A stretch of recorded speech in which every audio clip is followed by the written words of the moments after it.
South today के साथ मैं हूं महाजबीन आबिद। आज बात करेंगे एससी मैप्को मुल्तान सर्कल अरशद मुनीर साहब से कि मैप्को के क्या मसाइल हैं, स्टाफ के क्या इश्यूज़ हैं और जो पब्लिक कंप्लेंट्स हैं उनमें से वो कौन से इश्यूज़ हैं, कौन सी ऐसी कंप्लेंट्स हैं जो हाईलाइटेड हैं और उनको रिजॉल्व करने के लिए काम किया जा रहा है। पब्लिक कंप्लेंट्स के हवाले से ये है जी कि पब्लिक अवेयरनेस के लिए हम लोग हमारे डिफरेंट पोर्टल्स हैं जिनके ऊपर पब्लिक अपनी कंप्लेंट्स रजिस्टर करवा सकते हैं। 118 पे कंप्लेंट लॉन्च करवा सकते हैं, एफसीसी, आरसीसी।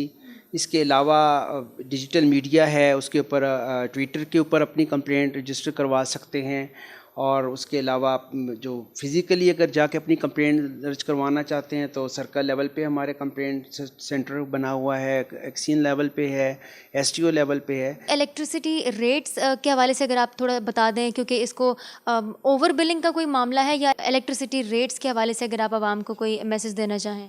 जी, ये बिल्कुल मैं आपको ये चीज़ वाज़ेह करना चाहता हूँ। पहली बात कि हमारे यहाँ ओवर बिलिंग का कोई कंसेप्ट नहीं है, क्योंकि हम लोग जो बिल डिलीवर करते हैं उसके ऊपर जो तस्वीर बनी होती है उस तस्वीर के मुताबिक रीडिंग पंच की जाती है।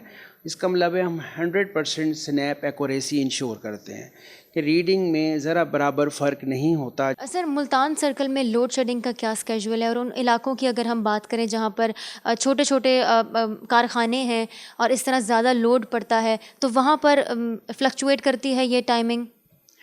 देखें जी, एक तो लोड शेडिंग का जो शेड्यूल है वो तो है 2 से 3 घंटे है, और बाकी ये है कि जहाँ पे लॉसेस और रिकवरी के हवाले से मेरे प्रॉब्लम्स पेश आ रहे हैं, जो रूरल एरियाज़ हैं वहाँ पे रिकवरी के इश्यूज़ हैं, एटीएनसी लॉस उसको हम कहते हैं, तो वहाँ पे लोड शेडिंग रिलेटिवली ज़्यादा हो जाती है।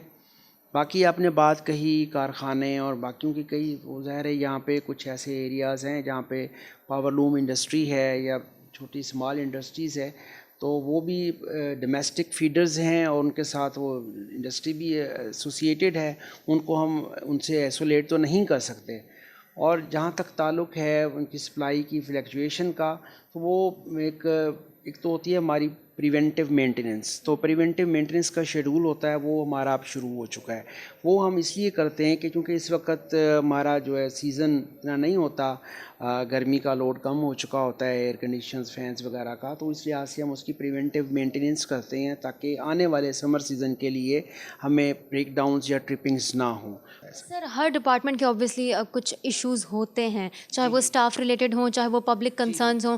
तो अभी करंटली जब से आपने ये चार्ज संभाला और अपनी अपनी सर्विसेज आप प्रोवाइड कर रहे हैं, तो आप क्या देख रहे हैं कि क्या इश्यूज़ हैं जो बहुत अभी चल रहे हैं, और किन प्रॉब्लम्स को आप हाईलाइट करते हैं और आप उनका सल्यूशन चाहते हैं मैप्को से रिलेटेड, अपने डिपार्टमेंट से रिलेटेड? जी बिल्कुल, डेफ़िनेटली इसमें कोई शक वाली बात नहीं है कि हमारे कंज्यूमर्स की, सार्फिन की तादाद दिन ब दिन बढ़ती जा रही है, और हमारे नंबर ऑफ़ सब डिवीज़न्स और उस तरह उसी हिसाब से हमारे जो स्टाफ है वो उसी तरह ही है। काफ़ी अरसे से जिस तरह पहले था उसमें वक्त गुजरने के साथ साथ रिक्रूटमेंट नहीं हुई, इंडक्शन नहीं हुई है, तो हम सार्फिन को 100% उस तरीके से तो शायद नहीं पहुंचा सकते, लेकिन हमारी कोशिश यही होती है, ये है कि एक बंदे को 4 गुना ज़्यादा काम करना पड़ता है। सर, देखने वालों को आप क्या मैसेज देना चाहेंगे? बस जी, देखने वालों के लिए यही मैसेज है कि एक तो अपने इलेक्ट्रिसिटी बिल्स जो है ना वो टाइम पे अदा करें, और दूसरा ये कि पब्लिक कंप्लेंट्स के लिए हमारे जितने भी मैंने आपको बताए हैं फोरम्स हैं हमारे, उनको यूटिलाइज़ करें। तो पैनिक क्रिएट करने की ज़रूरत नहीं है। हमारे यहाँ एक रिवाज बन चुका है कि हम एक पैनिक क्रिएट कर देते हैं